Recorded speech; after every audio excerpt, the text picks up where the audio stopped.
Dada, ben ishqi mağdım. Bu yoq keling qizim, sizga deydigan gapim bor. Men sizga degan ishlar qandoq bo'ldi qizim? Qaysini deysiz, dada? Leyli bola bilan ayrilib ketadigan ish.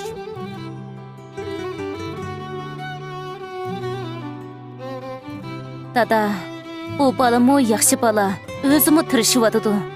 Bizning ishimizga bir qo'shilsangiz bo'lmamdi, dada.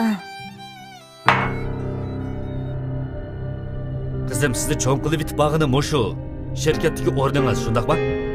Ham mening topgan pullarim. Bo'ldi, siz bugundan boshlab shirkatdagi barcha ishlaringizni Aliyaga o'tkazib bering.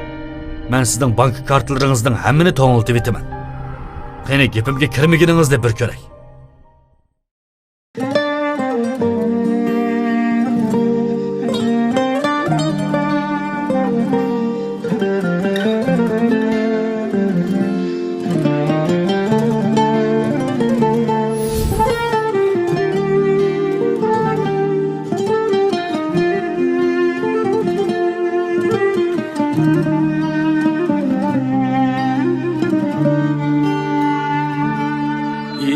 İzledim qayerda sen esyadim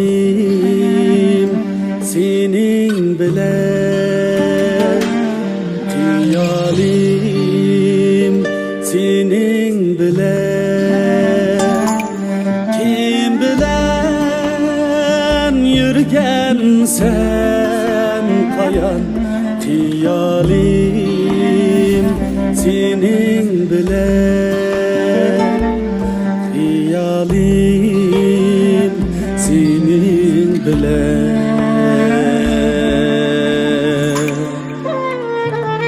hayalde sen kimler bilen nişansız hoş yürüsen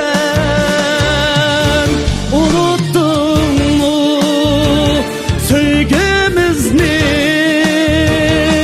kuşar yergen şu küllerini sana yana muhtaçmen sana yana muhtaçmen külledeki giyohdek susuz kaldı bu kalır sana yana muhtaçmen sana yana muhtaçmen fakat sen üçün Allah sokar bu yürek